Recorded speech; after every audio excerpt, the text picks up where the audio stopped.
सभी साथियों को प्यार भरा नमस्कार। दोस्तों, एक बार पुनः आप सभी साथियों का स्वागत करता हूं ऑनलाइन इंस्टीट्यूट पर। दोस्तों, आज के सेशन में हम एक बार पुनः बात करने वाले हैं पशु परिसर मॉडल टेस्ट पेपर के बारे में। और पशु परिसर मॉडल टेस्ट पेपर में भी हम बात करेंगे पशुपालन यानी कि भाग ब के बारे में। दोस्तों, जो आपका एग्जाम है उसमें जो पेपर है वो भाग अ और भाग ब में आपको देखने को मिलेगा। इन पेपर एक ही है, लेकिन एक ही पेपर में भाग दो मिलेंगे आपको, अ और ब। जो ब भाग है वो पशुपालन से रिलेटिव है, और ये जो भाग ब है इसमें 45 क्वेश्चन है जो पशुपालन से रिलेटिव देखने को मिलेंगे। और ये 45 जो है क्वेश्चन है ये 45 अंकों के हैं भाई।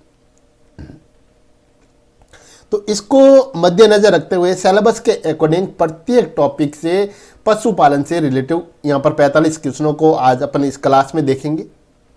एक एक क्वेश्चन परीक्षा पॉइंट ऑफ व्यू के माध्यम से इंपॉर्टेंट क्वेश्चन है, तो बने रहिए भाई पूरी क्लास में। और क्लास अच्छी लगे तो लाइक और शेयर जरूर कीजिएगा भाई। और जिन लोगों ने चैनल पर पहली बार विजिट किया है वो चैनल को सब्सक्राइब और बेल आइकन को प्रेस कर दीजिएगा। तो प्यारे साथियों, पहला क्वेश्चन है हमारे यहाँ पर, कैटेलो, खच्चर और जैब्रॉइड। जैब्रॉइड, खच्चर और कैटेलो किसके उदाहरण हैं? मैं ये ऑप्शन पढ़ने के बाद 4 से 5 सेकंड तक रुकूंगा। उस दौरान आप अपने दिमाग में बैठाए कि भाई इसका है जो ये ऑप्शन राइट है। उसके बाद क्लास पूरी होने के बाद आप मेरे को ये बताएगा कि 45 में से कितने क्वेश्चन आपने राइट किए हैं, आपकी तैयारी किस हद तक हो चुकी है, ये आप अपने आप में जांचे इस पूरे टेस्ट को देखकर। तो दोस्तों, कैटेलो, खच्चर और जैब्रॉइड ये किसके उदाहरण हैं हमको यहाँ पर बताना है। तो हम बात करेंगे, देखिए कि दोस्तों ये अंत प्रजनन, क्रॉस ब्रीडिंग या प्रजातीय संकरण या ग्रेडिंग अप।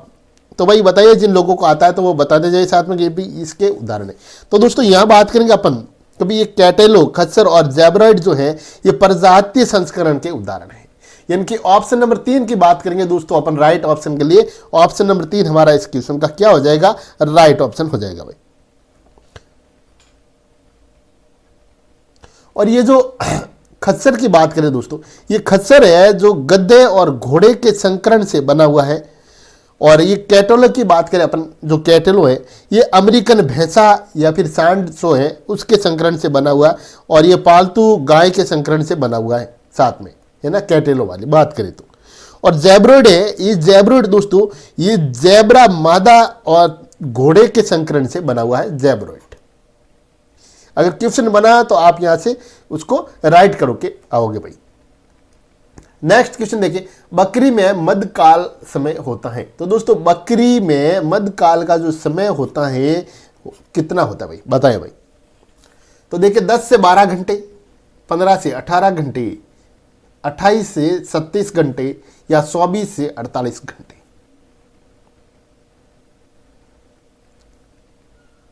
तो यहां पर बात करेंगे अपन कि बकरी में मध्यकाल का जो समय होता है दोस्तों वो होता है 24 से 48 घंटे।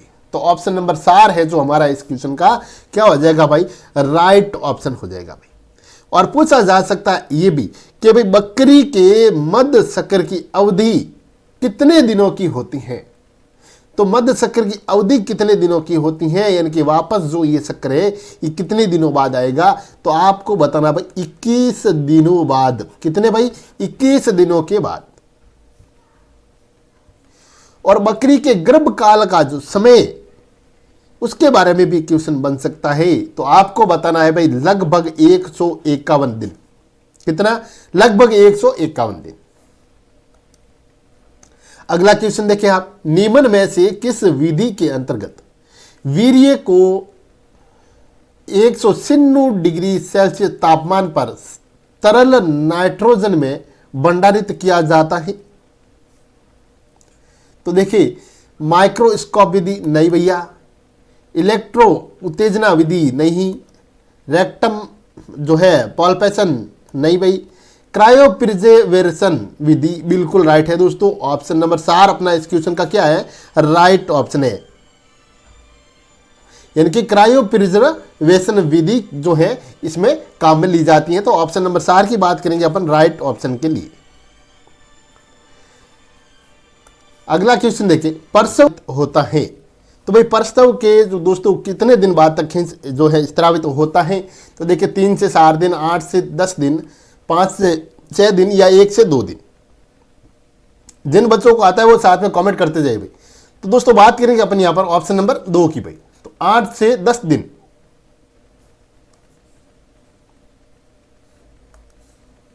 निम्न में से देखिए भाई, निम्न में से कौन सी हाथ से दूध निकालने की विधि है, यानी कि वो कौन सी विधि है जो हाथ से दूध निकालने की विधि है, यहां पर दे रखे हैं ऑप्शन।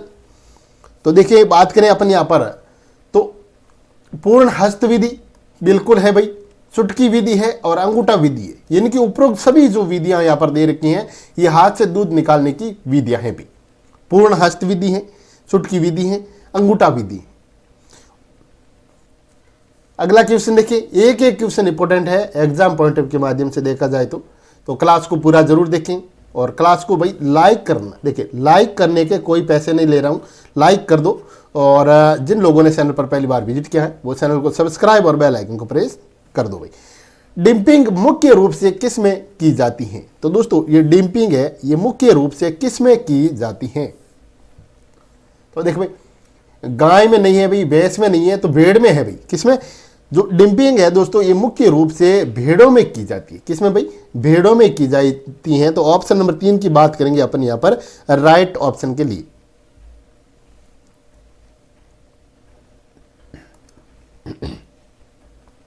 राजस्थान में कुक्कुट प्रशिक्षण संस्थान कहां स्थित है, तो भाई राजस्थान में कुक्कुट प्रशिक्षण जो संस्थान है ये कहां पर स्थित है।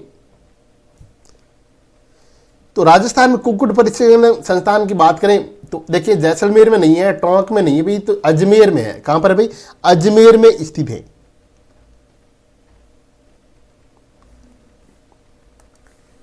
निम्नलिखित में से कौन सी प्रणाली मुर्गी पालन की संगणन पद्धति से संबंधित नहीं है, जो नहीं है उसके बारे में बताना है। तो देखिए काफी बच्चे कैसे पढ़ते हैं क्वेश्चन को कि निम्नलिखित में से कौन सी प्रणाली मुर्गी पालन की संगणन पद्धति से संबंधित है, गैरी बिसाड़ी प्रणाली। हाँ भाई ये है। अरे नहीं, इसमें बताया है कि जो नहीं है वो है, जो नहीं है वो बतानी है। तो बच्चे ऑप्शन नंबर 1 को राइट करके आएंगे और वो उसका गलत हो जाएगा। तो देखिए गैरी बिसाणी विधि है और बिसावल आहता जो है ये प्रणाली है, ये भी है। इसमें तार फर्श वाला घर प्रणाली भी है, लेकिन पोल्ट्री घेरा प्रणाली, देखिए पोल्ट्री घेरा प्रणाली इसमें नहीं है। तो ऑप्शन नंबर 4 है अपना इस क्वेश्चन का जो है राइट ऑप्शन हो जाएगा, ऑप्शन नंबर 4। अगला क्वेश्चन देखिए, जैव चिकित्सक के अपशिष्ट की जो है निस्तारण हेतु कौन सी तकनीकी उपयुक्त है। तो देखिए यहां पर बात करें अपन तो भूमि भराव, तो भाई भूमि भराव नहीं है इसमें, भस्मीकरण की बात करते हैं। तो दोस्तों राइट ऑप्शन है भस्मीकरण, ऑप्शन नंबर 2 हमारा इस क्वेश्चन का राइट हो जाएगा, भस्मीकरण। पशुओं के गोबर निस्तारण का सर्वश्रेष्ठ तरीका कौन सा है, बताइए भाई। पशुओं के जो है गोबर निस्तारण का दोस्तों सर्वश्रेष्ठ तरीका आपको यहां पर पूछा गया है, तो इसमें से कौन सा है भाई। तो देखें गोबर को खेतों में डालना नहीं भैया, खाद बनाना नहीं, गोबर के जो है कट्टे बनाना नहीं भी, बायोगैस बनाना बिल्कुल राइट है दोस्तों, बायोगैस बनाना। ऑप्शन नंबर 4 हमारा इस क्वेश्चन का राइट ऑप्शन हो जाएगा भाई। अगला क्वेश्चन है, शानदार क्वेश्चन है, देखिए प्यारा सा क्वेश्चन है, राठी नस्ल किन नस्लों का मिश्रण है। तो इसको इंपॉर्टेंट भी कर लो आप, क्योंकि ये एग्जाम में पक्का आएगा भाई। राठी नस्ल किन नस्लों का मिश्रण है, तो भाई राठी नस्ल है ये किन नस्लों का मिश्रण है पूछा गया है आपको। तो देखिए लाल सिंधी तथा साहिवाल बिल्कुल राइट है दोस्तों, ऑप्शन नंबर 1 की बात करेंगे अपन, क्योंकि लाल सिंधी और साहिवाल की मिश्रण है राठी नस्ल। और दोस्तों राठी नस्ल है ये जो है ये दूध देने में बड़ी अग्रणी है, और राठी नस्ल की गायों को राजस्थान की कामधेनु के नाम से भी जाना जाता है।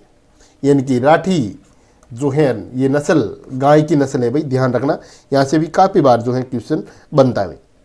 और राठी नस्ल की गायों का दोस्तों मूल स्थान की बात करें तो जो उत्तर पश्चिम में राजस्थान है, देखिए ये उत्तर और पश्चिम राजस्थान है, ये इसका मूल स्थान है भाई, है ना, ये उत्तर है और ये पश्चिम है, ठीक है भाई, ये इसका मूल स्थान है। और यहाँ पर देखे जाए तो देखें अपने भाई जैसलमेर हो गया, यहाँ पर देखें चूरू है, गंगानगर है, अनूपगढ़ है, बीकानेर का क्षेत्र है, ये जो है इस क्षेत्र में पाई जाने वाली नस्ल है। निम्न में से कौन सी गाय की दी काजी नस्ल नहीं है? जो नहीं है उसके बारे में बताना है। यानी कि निम्न में से कौन सी गाय की दी काजी नस्ल नहीं है, तो भाई कौन सी नहीं है? तो देखिए यहां पर बात करेंगे, देखिए कांकरेज तो है, राठी भी है, मेवाती भी है, थार पारकर नहीं है भैया, थार पारकर नस्ल है जो, ये दी काजी नहीं है, ये एक ओनली दुधारू नस्ल है भाई, ओनली, ठीक है।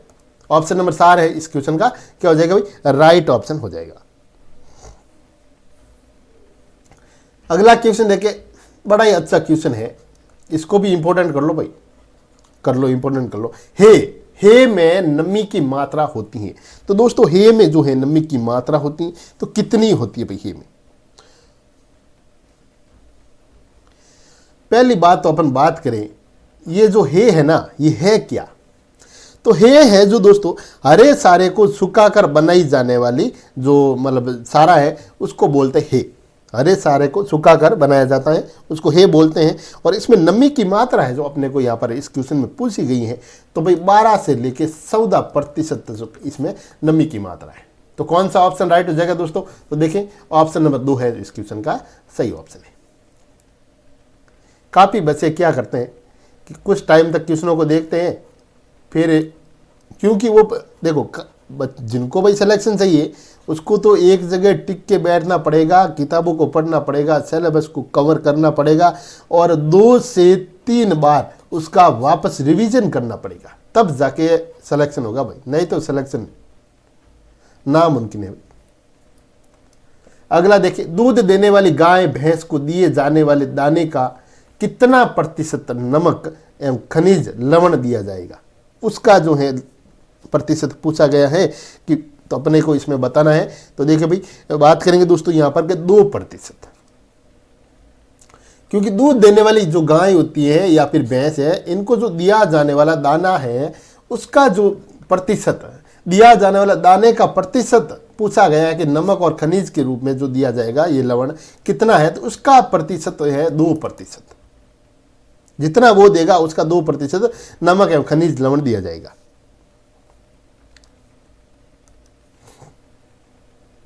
चारागाह में उपलब्ध हरी घास से पशुओं को प्राप्त होता है। तो दोस्तों चारागाह में जो है उपलब्ध होता है क्या भाई, हरी घास, उससे पशुओं को जो प्राप्त होता है वो अपने को बताता है कि पशुओं को क्या प्राप्त होता है। तो देखिए कैल्शियम होता है, बिल्कुल होता है भाई, फॉस्फोरस होता है, कैरोटीन भी होता है। इसका मतलब ऑप्शन नंबर 4 अपना राइट है भाई, के भी सभी होता है, उपरोक्त सभी। श्वसन क्रिया का पूर्णतः बंद होना, अरे भाई श्वसन क्रिया का जो है पूर्णतः बंद होना क्या कहलाता है? तो श्वसन क्रिया का पूर्णतः बंद होना है जो क्या कहलाता है? तो अपन बात करेंगे ऑप्शन नंबर 1 की, एपनिया कहलाता है भाई। क्या कहलाता है? एपनिया कहलाता है।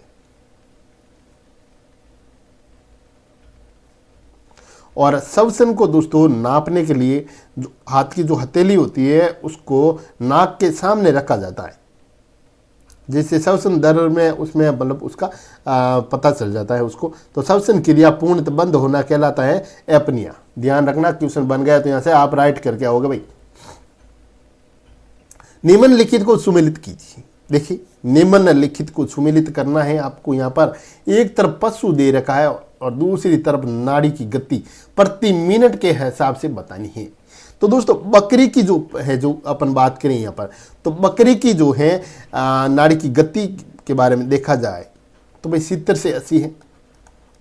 देखिए 70 से 80। ऊँट की बात करें तो 28 से 32 होगी। भैंस की बात करूं अपन तो यहाँ पर 40 से 45 है। देखिए भैंस की 40 से 45 की बात करेंगे, और घोड़े के बारे में पूछा जाए तो 32 से 40। तो देखिए बकरी की कौन सी होगी भाई, ये राइट होगा। फिर ऊँट का देखिए 28 से 32 है, तो ऊँट का 28 से 32 ये हो जाएगा। भैंस का जो दे रखा है 40 से 45, तो भाई भैंस का 40 से 45 ये हो जाएगा, और ये हो जाएगा घोड़े का। तो इस प्रकार से है जो ये इसका राइट हुआ भाई।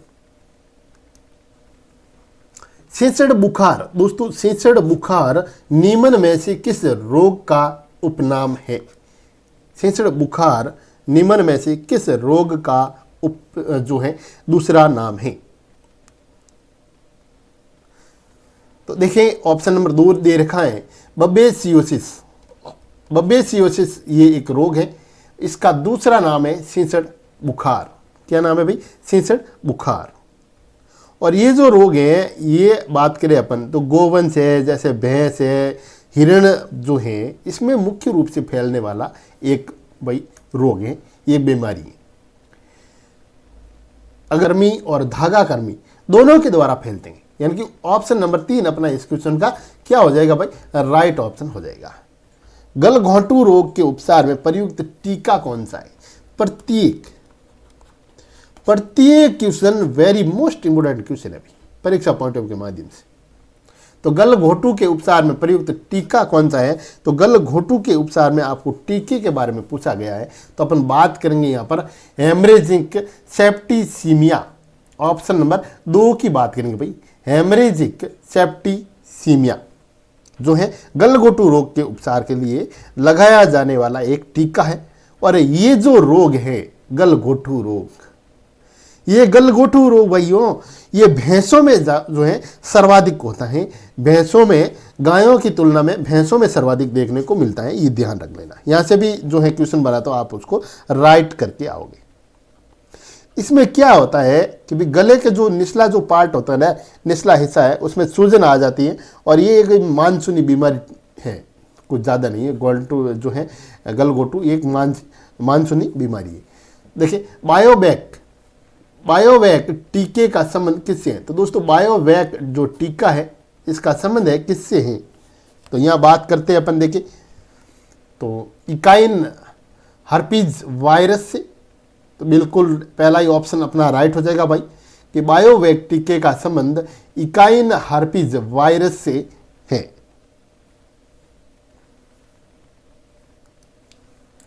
प्रसार शिक्षा का प्रथम पायदान है। तो दोस्तों प्रसार शिक्षा का प्रथम पायदान है, तो भाई प्रसार शिक्षा का प्रथम पायदान क्या है? तो देखिए अपन बात करेंगे ऑप्शन नंबर 4 जो है इस क्वेश्चन का राइट है, कि ध्यान आकर्षण। प्रसार शिक्षा के 6 आयामों को किसने प्रतिपादित किया? यहाँ से जो है इस टॉपिक से एक क्वेश्चन पक्का बनेगा भाई। प्रसार शिक्षा के 6 आयामों को किसने प्रतिपादित किया? तो यहाँ पर आपको बताना है कि इनके जो 6 आयामों को है तो किसने प्रतिपादित किया दोस्तों? तो वो है विल्सन और गैलप के द्वारा जो प्रतिपादित किया गया है।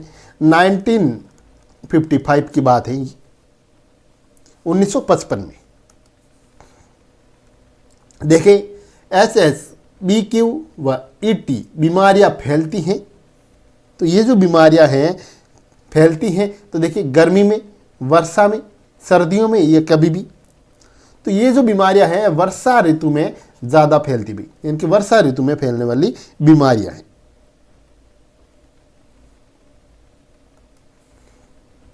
ऊन कतरने के कितने दिनों बाद भेड़ों की डिपिंग जो है की जाती है? बताइए भाई, ऊन कतरने के कितने दिनों बाद भेड़ों की डिपिंग जो है की जाती हैं? तो बात करेंगे दोस्तों 21 दिनों के बाद। कितने दिनों के बाद भाई? 21 दिनों के बाद। ऑप्शन नंबर 2 इस क्वेश्चन का जो है राइट ऑप्शन हो जाएगा। और ये जो डिपिंग दे रखा है यहाँ पर, डिपिंग क्या है? यानी कि ऊन कतरने के 21 दिनों के बाद जो कीटाणुनाशक घोल होता है उससे भेड़ों को नहलाया जाता है, उसको बोलते हैं डिपिंग। क्या बोलते हैं भाई? डिपिंग। तो दोस्तों यहां पर आपने काफी इंपॉर्टेंट क्वेश्चनों को देखा है। हम इस सेशन के मार्फत क्वेश्चन फॉर्मेट में आपके सिलेबस को यहाँ पर कवर कर रहे हैं और यहाँ पर 25,000 महत्वपूर्ण क्वेश्चनों की जो श्रृंखला है ये आपके लिए चला रहे हैं। और कोशिश यही है कि इस 25,000 क्वेश्चनों में से अपना जो 150 जो क्वेश्चन आएंगे वो इसमें से ही आएंगे, लगभग 90%। तो जिन लोगों ने चैनल पर पहली बार विजिट किया है वो चैनल को सब्सक्राइब और बेल आइकन को प्रेस कर दीजिएगा। और भाई क्लास कैसी लगी कमेंट करके ज़रूर बताइएगा भाई। और मिलते हैं नेक्स्ट क्लास में, तब तक के लिए जय हिंद जय भारत।